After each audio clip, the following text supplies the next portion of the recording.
En el reino de Castermur, durante el reinado del rey Maximiliano III, había una verdad tácita pero conocida por todos: una mujer sin hijos era como una tierra sin frutos.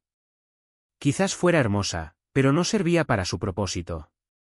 Antonella de Valdosín estaba destinada al matrimonio desde que nació. Su padre era conde de los Estados Orientales, una región rica en viñedos y olivares. Su madre era hija de un duque. Su linaje era impecable. Su dote era muy valiosa. Había todas las razones para creer que Antonella sería bien recibida como esposa. Sin embargo, la naturaleza, con la crueldad que a menudo muestra, hace sus propios planes. Antonella se casó a los 18 años con el duque de Altamira. El duque era un hombre culto, no cruel, con las manos suaves de alguien que nunca había trabajado. Durante 5 años, Antonella intentó quedarse embarazada. Durante 5 años, su útero permaneció estéril. Los médicos de la corte la examinaron. Sus teorías eran diversas: enfermedad del útero, sangre débil, una maldición divina por un pecado que Antonella no recordaba. El duque comenzó a mirar a otras mujeres. Primero con la mirada. Luego con sus actos. En el 6.º año de su matrimonio, tuvo una amante. Era una campesina de la región, y milagrosamente, quedó embarazada en el primer mes.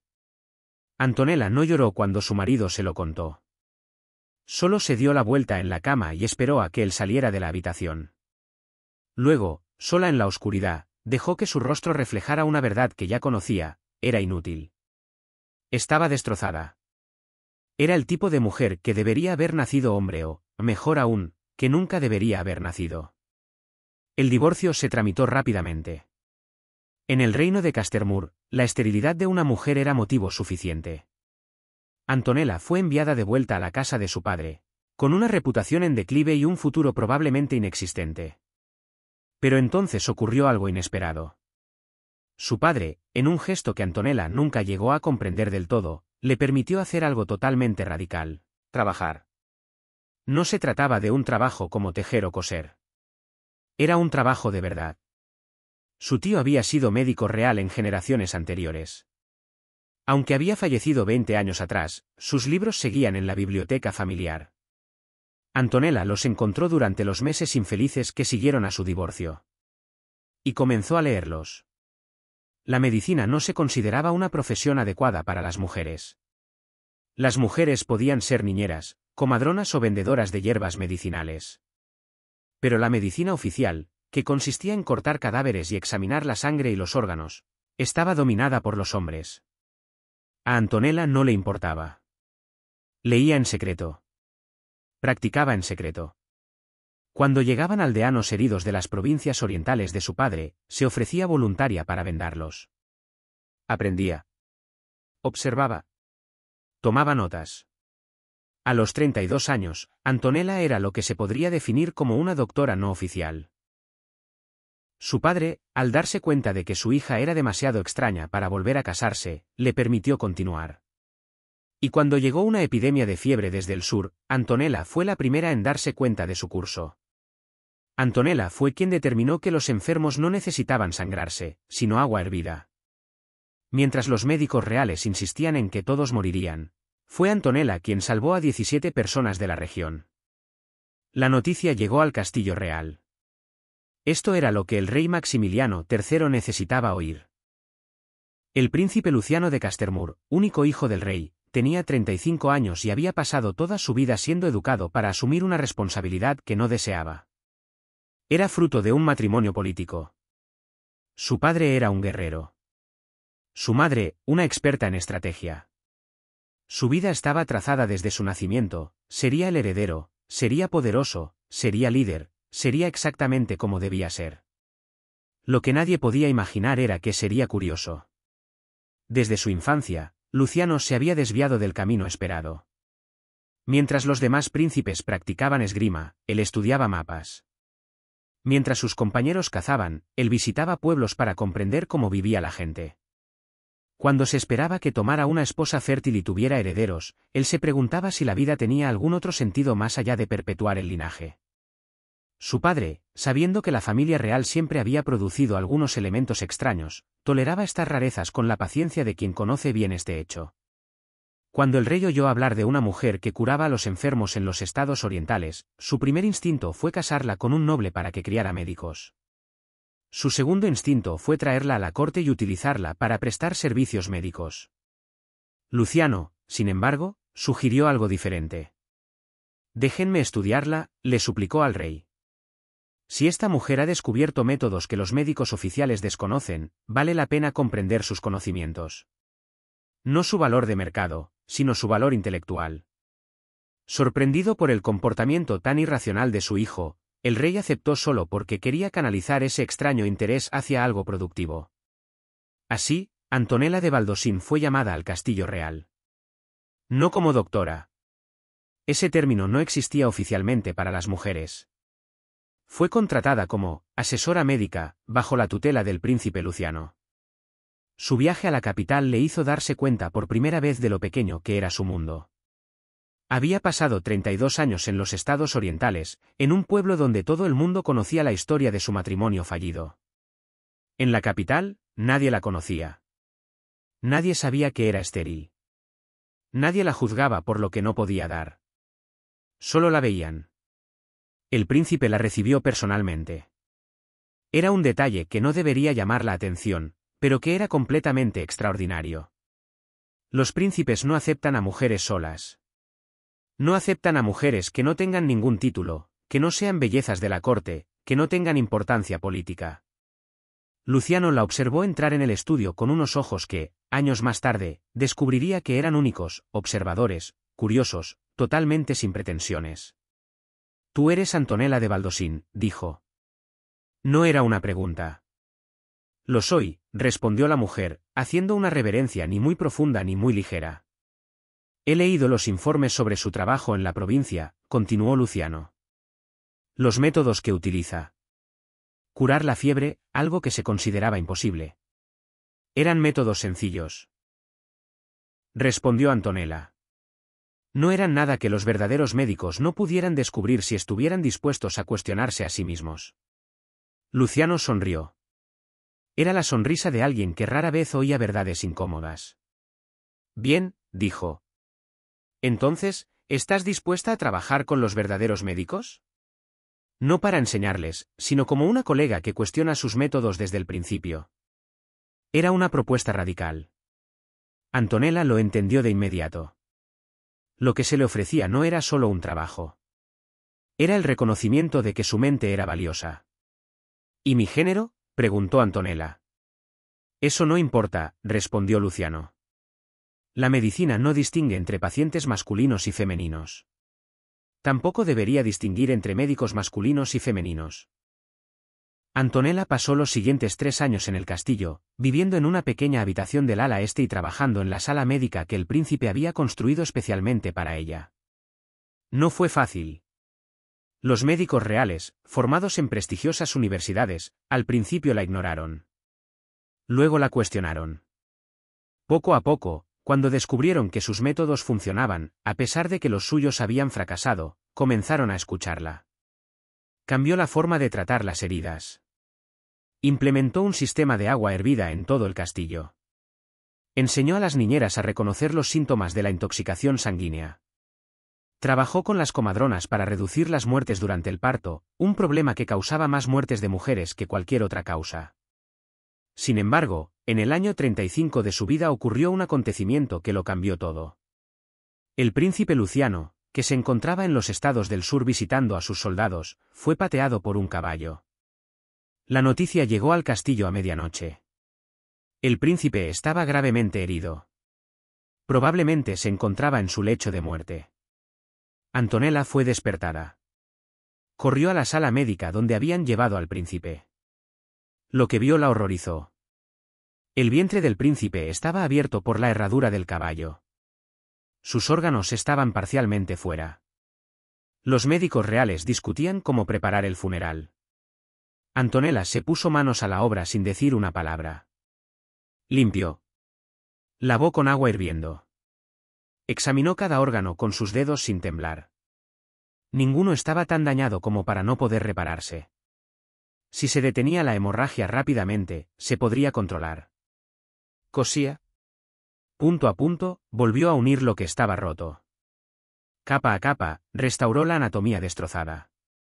8 horas después, cuando terminó su trabajo, estaba cubierta de la sangre de alguien a quien había empezado a respetar profundamente tras 3 años de trabajo silencioso. Durante 2 semanas, no supo si viviría o moriría. Durante 2 semanas, Antonella no durmió. Se sentó junto a su cama. Le cambió las vendas. Le tomó la temperatura. Aunque él no podía oírla, le contó todo lo que había aprendido. Le habló de los pacientes que había salvado. Le habló de las teorías que aún quería probar. En la 3ª semana, abrió los ojos. ¿He sobrevivido?, preguntó con voz débil. No deberías haber sobrevivido, respondió Antonella, con la voz ronca por la falta de sueño. Según todos los médicos, deberían estar preparando tu funeral. Pero tu cuerpo es tan terco como tu carácter. Se ha negado a cumplir con las expectativas. Luciano intentó sonreír, pero el dolor le hizo fruncir el ceño. ¿Fuiste tú?, preguntó. Yo, confirmó Antonella. Entonces le debo mi vida a la mujer que se consideraba incapaz de dar vida, dijo Luciano, y había algo en su tono de voz que Antonella no sabía cómo interpretar. Mientras Luciano se recuperaba, comenzaron a circular rumores en el Palacio Real. La reina, al darse cuenta del tiempo que su hijo pasaba con Antonella, comenzó a hacer preguntas. ¿Cuáles eran exactamente las intenciones de su hijo? ¿Estaba pensando en casarse con esa mujer? ¿Con esa mujer estéril que no podría darle un heredero? El rey fue más directo. El príncipe no puede casarse con una plebeya que no le reporta ningún beneficio político, dijo durante una cena de estado. Es inaceptable. Irresponsable. Es una traición a su linaje. Luciano, que estaba presente, escuchó sin responder. Pero esa noche fue a la sala médica donde Antonella trabajaba hasta altas horas de la madrugada tratando la tuberculosis, una enfermedad que cada año causaba la muerte de decenas de personas. Mi padre ha expresado claramente sus sentimientos, dijo con sencillez. Antonella no levantó la cabeza de su trabajo. Me lo imaginaba, respondió. Lo esperaba desde el primer día que llegué al castillo. Sabía que, tarde o temprano, se cuestionaría mi presencia. ¿Y qué piensas?, preguntó Luciano. Pienso que, respondió Antonella, girándose por fin, tu vida no le pertenece al rey. Te pertenece a ti. Y si hay algo más importante que la política real, es la verdad. ¿Y si la verdad es que te amo?, preguntó Luciano. Antonella se quedó paralizada. Eso es un error, dijo finalmente.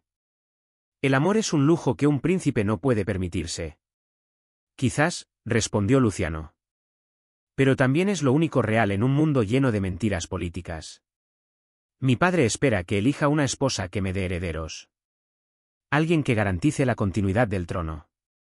Una máquina de procreación noble. Se acercó a ella. Pero yo no quiero eso, continuó. Quiero a alguien que entienda que la vida es más que sangre y linaje. Quiero a alguien que haya visto la muerte y aún así, haya elegido luchar contra ella. Quiero a alguien que se cuestione qué es la verdad. Te quiero a ti, Antonella. No porque seas fértil. Porque eres libre. El rey rechazó el matrimonio. Su decisión era definitiva. Inapelable. En sus propias palabras, era totalmente inaceptable. Pero Luciano ya no era el príncipe obediente que había sido criado para ser. Tenía 35 años. Tenía sus propias ideas. Y estaba decidido. Entonces renunció al trono, anunció públicamente. El reino se sumió en el silencio. Los príncipes no renunciaban al trono. No había precedentes de algo así. Era impensable. Pero Luciano lo pensó. Y lo hizo. Su hermana pequeña Isabella, a la que se había obligado a permanecer en silencio toda su vida, fue nombrada heredera. Fue un shock tan grande que casi eclipsó la noticia del matrimonio de Luciano 3 meses después. Él y Antonella se casaron en el estado oriental, en una pequeña ceremonia rodeados de los aldeanos a los que Antonella había curado. No hubo ostentación. No hubo política. Solo había 2 personas que habían encontrado algo más valioso que el poder. Los años siguientes transcurrieron de forma inesperadamente tranquila. Luciano utilizó su fortuna personal para fundar las escuelas de medicina en las que Antonella impartía clases. Juntos trabajaron para desarrollar nuevos tratamientos. Enseñaron a otros hombres y mujeres métodos que habían demostrado su eficacia. No tuvieron hijos. El útero de Antonella seguía siendo estéril, pero eso no importaba. Porque lo que habían creado juntos era más grande que cualquier vínculo sanguíneo. Era una revolución en la forma en que el mundo entendía la medicina. 15 años después de casarse, cuando sus primeros alumnos se convirtieron en médicos y salvaron miles de vidas, el anciano rey Maximiliano llamó a su hijo al castillo. Cometí un error, dijo simplemente. Debería haber visto lo que tuviste. Que el verdadero reino no está en los herederos que producimos, sino en el legado de conocimiento que dejamos atrás. Luciano asintió con la cabeza, pero no respondió con dureza. Solo extendió la mano. Y su padre, por primera vez en años, le tomó la mano. Cuando Antonella murió a los 72 años, estaba en su estudio, rodeada de los libros de medicina que había escrito. Libros que llevarían su nombre. Libros que durante los siguientes 200 años enseñarían a los médicos cómo curar los cuerpos que otros habían abandonado. Luciano la abrazó mientras se iba. Y cuando finalmente cerró los ojos por última vez, no lloró por lo que no habían podido tener. Lloró por todo lo que habían compartido. Una vida. Una vida real. No como príncipe y princesa. Como dos personas que decidieron que el sentido de la vida no vendría del nacimiento ni de la política, sino de lo que decidieran crear juntos. En los años siguientes, el reino cambió poco a poco. Se permitió a las mujeres estudiar medicina. Los métodos desarrollados por Antonella se convirtieron en la norma. La infertilidad dejó de ser una sentencia de muerte social. El legado de una mujer considerada rota fue sanar un reino que no sabía que necesitaba sanar. Y todo comenzó cuando alguien la vio no como un fracaso reproductivo, sino como un ser humano con valor. A veces, el cuerpo que no puede dar vida es el que salva vidas. A veces, la verdadera nobleza es el valor de elegir el amor en lugar del poder. Y a veces, la mayor revolución no es política. Es un acto tan simple como ser visto de verdad por alguien importante. Esta es la historia de Antonella y Luciano.